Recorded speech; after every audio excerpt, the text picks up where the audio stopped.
to Katrina's Creations. This is episode 135. If you are a new viewer, thank you for stopping by, and please click the little red subscribe button down below, and if you click the little bell icon next to it, it will notify you anytime I post a video, which is normally Saturdays and Wednesdays. Although this week we had an extra one. So anyway, a little bit more about that in a few minutes.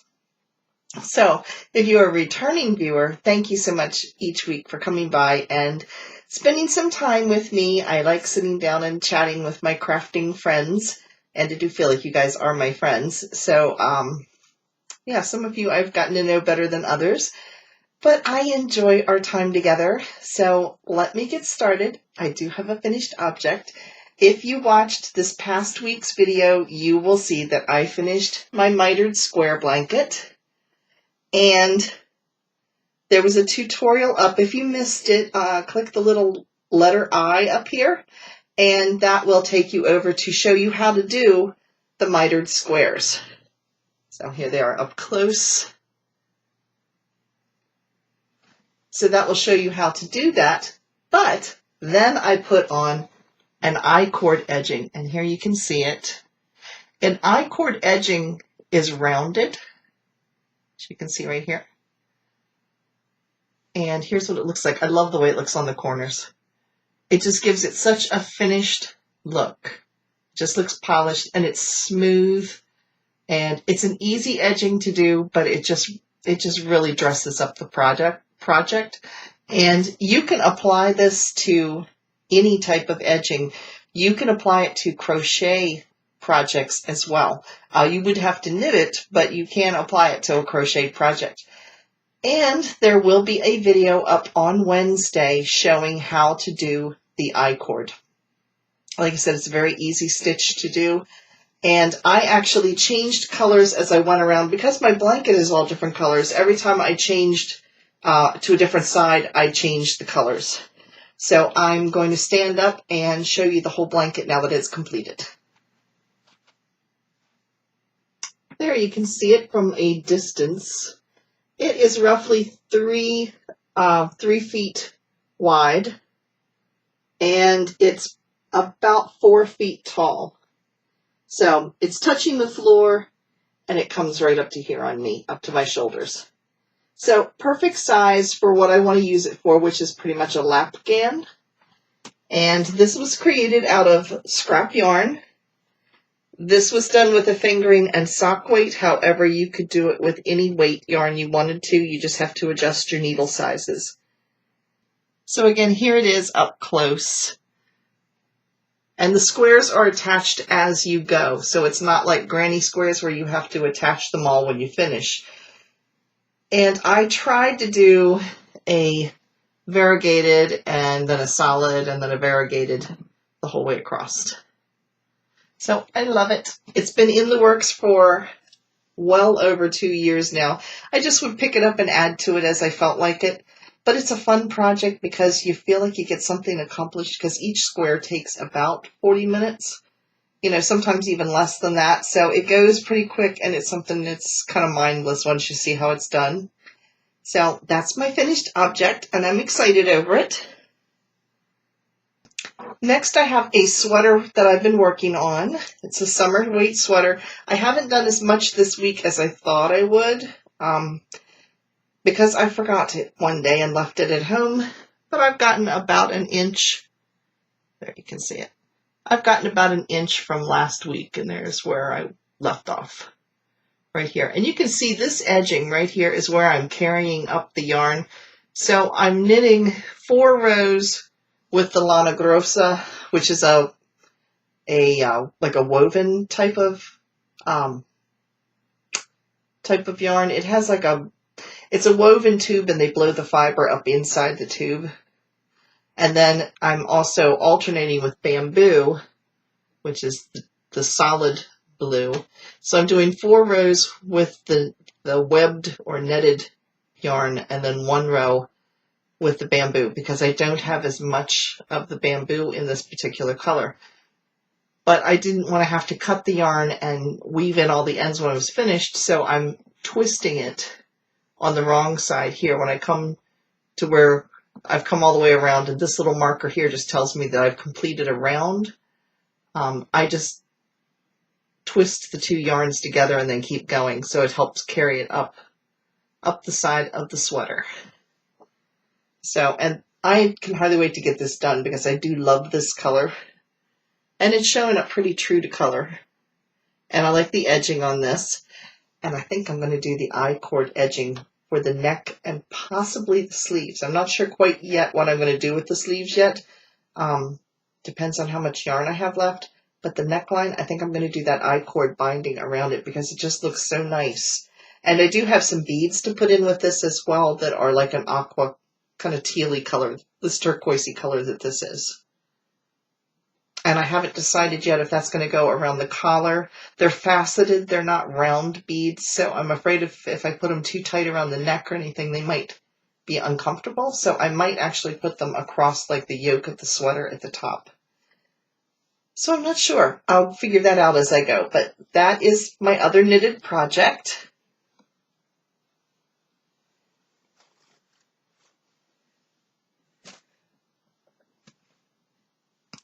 Now on to my crochet project. Now, those of you who have been following me, I am designing a wrap, and I will eventually do a shawl pattern based on the same stitches and the same type of style. But this is a wrap, and it is going to be a crochet pattern, and this is being done from the center out, which is a very popular technique right now with knitting. And I'm also doing what's called fading, which is when you blend the colors together as you change colors, which is also very popular with knitting. So I'm kind of incorporating two of my favorite crafts together to see what I can come up with. So here it is so far. Last week I was at this first popcorn row. So there it is. It's about 10 inches square right now. And it's using 4 different colors. They have similar colors within them so that they blend together a little bit. In other words, there's this color, there's a little bit of that same color in here, and where's the other color? And this color here has some of the same purples that one of the other colors has. So it kind of blends together a little bit. So that is it so far. Now I also have an idea for what is next in my project list. I enjoyed doing my mitered square blanket, and I thought maybe I would also make one that's crocheted. So I haven't decided if I'm going to crochet them as a mitered square, which you could because it's just simply decreases. So I could do it that way, or I could just do, and this is the one I'm leaning towards, I could just kind of do a granny stripe and just stripe and change colors as I go. I don't want it to look exactly like the knitted version. I want it to very distinctly look crocheted, but I want them both the same size. And I have a lot of yarn left over from this. So that's going to be my next project. Although I think I'm going to probably do the whole thing, and don't cringe at this, but I'm probably going to do the whole thing in single crochet chain 1, single crochet chain 1. That's my favorite stitch so far, and I know it's like the simplest stitch, but I love the way it looks. I just think it looks almost woven, and it's my favorite. So I think that might be what I do with the blanket, and I could totally change it once I look at it, but that's where I'm leaning at this point. But I do have, like I said, a lot of leftover scrappy yarns, and I think I will loop them all together like using the magic knot method, which there will be a tutorial down the road on how to tie the magic knot, which is a knot that does not untie. And while it's not a big deal with crochet to have a knot in the middle of your work, because you don't have to weave the ends in, you just crochet them into your work. If this was knitted, it does become a big deal, because knitting, you can't knit the stitches. You could knit the ends right into the stitches, but it's not as easy to do as it is with crochet. So Anyway, the magic knot is one that a lot of people use to just have one big wind-up ball, do it at one time rather than have to crochet or knit a little bit, stop, tie the next yarn on, and keep going. So anyway, that is probably my idea for what I'm going to do with the rest of my scrap yarn. Now, in our show and tell this week, before I show it, I wanted to talk a little bit about it. We don't have as many entries this week. We actually only had 2 people enter things, but they entered multiple and some interesting things. So I did want to talk about it before you see what it is.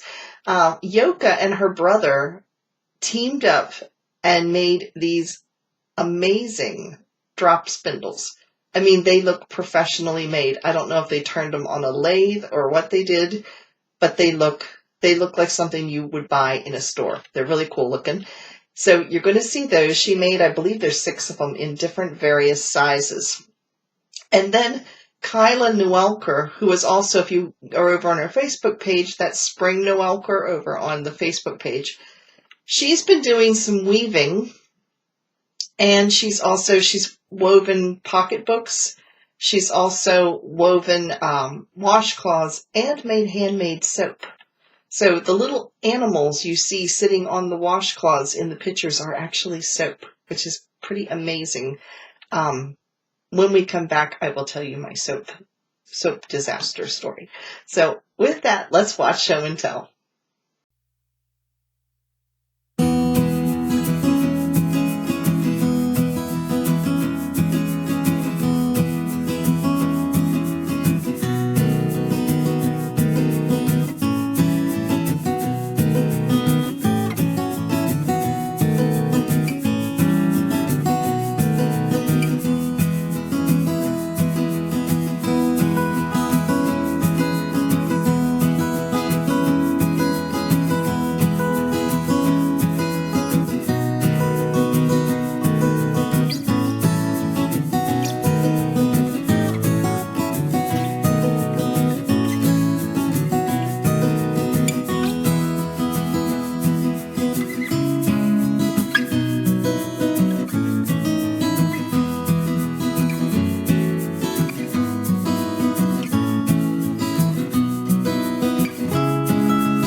Now on to my soap story. I had forgotten all about this story until I saw the pictures of the soap, and hers looked so good, and mine was such a disaster. I used to, when my kids were at home, we homeschooled from the time they were in 4th and 6th grade until they went off to college. So when it came to science, which is not my strong point, most of our lessons were don't let this happen to you type of incidences. One of those was soap making. I did eventually learn how to make soap, and I had fun, and I made it for a few years. But when we were first experimenting, reading the instructions is a really important thing to do. When you make soap, there is a chemical reaction that happens, especially if you're making lye soap. Now, there's glycerin soaps and things like that don't use toxic chemicals, but lye is derived from like fire ashes, like for charcoal ashes, dripping water through it, and it creates lye, and that's what lye is.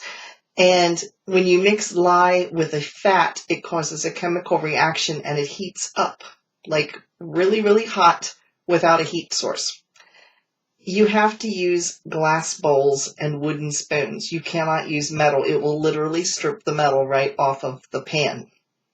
I know this from experience. I thought it would be a really good science experiment to sit down with my kids and let's make soap together. And I used a metal pan. So there I was putting this lye together and the fat together, and all of a sudden it caused a chemical reaction with the aluminum in the pan, and it started bubbling up, which it's not supposed to do, bubbling up like a cauldron, and it was gray and sludgy looking, and that's about the time I realized it was eating all of the aluminum off of my favorite iced tea making pan.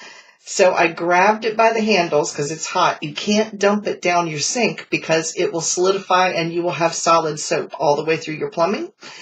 So the kids are watching, and I'm grabbing this with the pot holders and running out the door going, open the door, stay out of the way, and open the door. And out the door I go running with this cauldron of bubbly, sludgy, silvery looking stuff, where I sat it down in the yard and it burned the grass. That's how hot it got. You could see right where I sat down the pot, and the pot was ruined, the soap was ruined, and nobody got hurt, thank goodness. But yeah, I got better after that and learned that I should have used a glass pan. But yeah, that was my sludgy soap experience. We had several failures, total failures with science. It's a wonder my kitchen survived. It always seemed, like I said, like we learned from the don't let this happen to you type of lesson. We had a balloon one time. The experiment was you were supposed to get a boiling pan of water. Again, a pan of something hot. Yes, me and things that are hot. You're supposed to get a pan of boiling water, and then you were supposed to blow up a balloon and hold it over the pot, and the steam was supposed to keep the balloon suspended.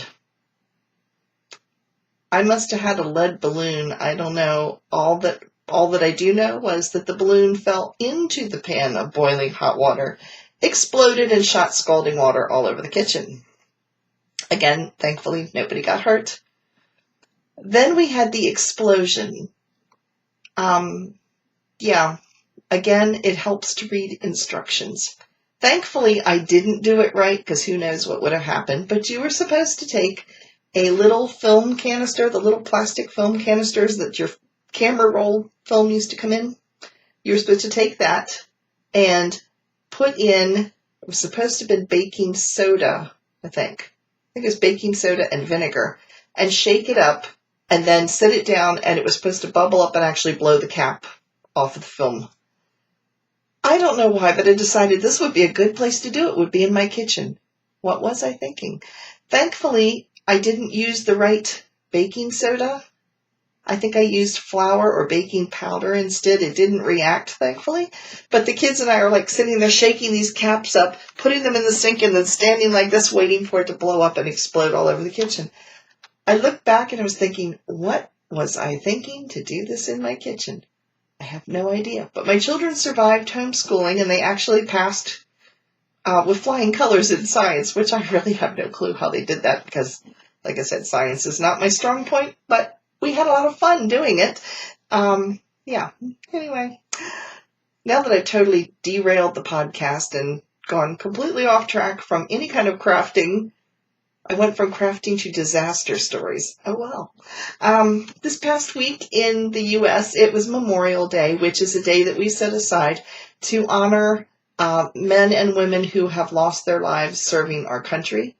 And for me, it's just anyone who has served our country, women or men, whether they've lost their lives or not, the fact that they're willing to go out there and put their lives on the line to defend our country is greatly appreciated. My husband is actually a veteran, and he was in the old guard in the Army back 1976 to 1979. And the old guard, if you're not familiar with it, there was a movie years ago called Gardens of Stone, which was about actually his group. His group is the one that does the funerals over at Arlington Cemetery, which is the national cemetery where President Kennedy is buried. And there are thousands of military that are buried over there, as well as the Tomb of the Unknown Soldier. It's his unit that does that as well. So anyway, that was what my husband did while he was in the service. So I'm going to show some real short clips of my family together for Memorial Day. It was actually Dave and I and both our parents, his mom and dad and my mom and dad. His parents are not in the video because my mother-in-law is not as comfortable in being on camera. My mom's in the picture. My dad was sitting in the living room chatting with my father-in-law. So they're not in the picture, but you can see my mom over there. I forget what she was working on. She was working on the macaroni and cheese. Mom was making the macaroni and cheese, and Dave was doing the grill inside. We thought we were going to be really nice, have something good for their parents. We went out and bought steaks. And then realized our grill wasn't working and it was broken. So we ordered another grill and it was supposed to arrive in time and it didn't. It came the day after Memorial Day. Yeah, gives a whole new meaning to a day late and a dollar short, except in our case it was a day late and a grill short. So we had to grill the steaks inside, but it was still fine. We had a good time, all of us together. And so I'm just gonna, like I said, it's short little footage, but I'm going to stick it in here now.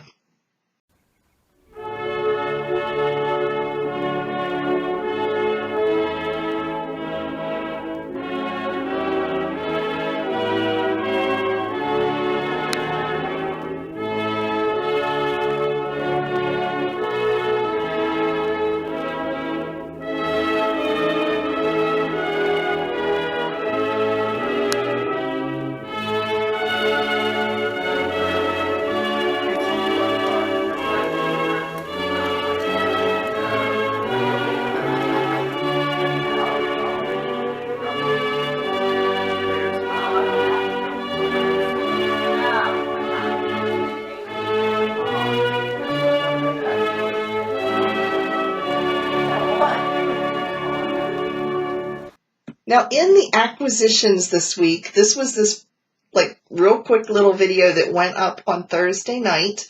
A couple weeks ago, I ordered from Leisure Arts. They were running a really good sale, so I went shopping. I only bought one thing for me, so I wasn't totally bad. But I bought this for my daughter-in-law. If you missed this video and if you missed the video where I'm unboxing all this, you can click the little link here. You know what to do. It'll take you over there and you can watch it.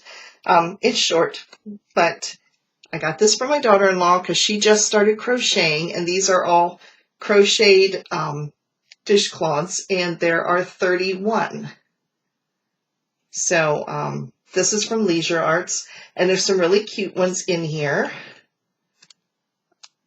I showed some on the other video, and they're basically just, I'm looking at them and they're pretty much basic stitches, but she's just learning, and so I thought, well, this would be an ideal way. It's kind of like doing a sampler.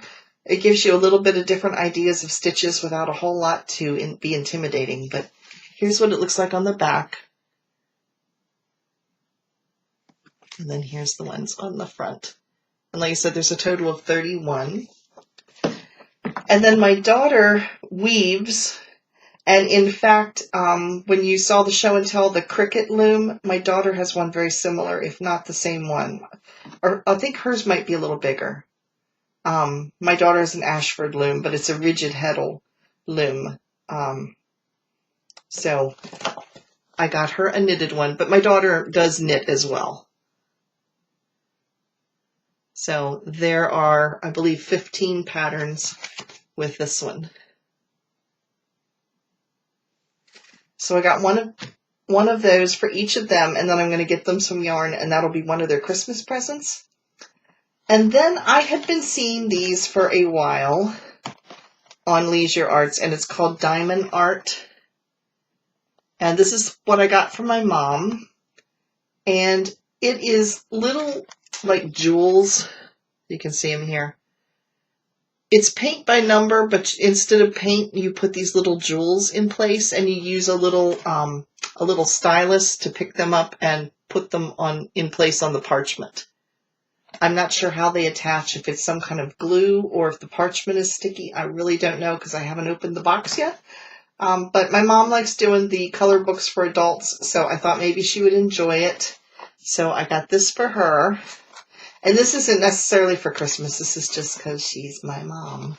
And I thought she would have fun with it. So I got that for her. And then I got this one for me because I liked the colors. I think it's called Rainbow Tree. I like trees. I like the fall, and I like the colors. And this reminds me of the fall colors. But, yeah. And then all of these, I just thought it was pretty. So I got that one for me, and it's going to go up here in the craft cave because it does have several shades of green in here. This room is, you can't tell it too much, but it's kind of a real light sage green.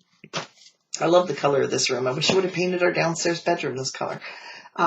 So anyway, those are the acquisitions that I got this week.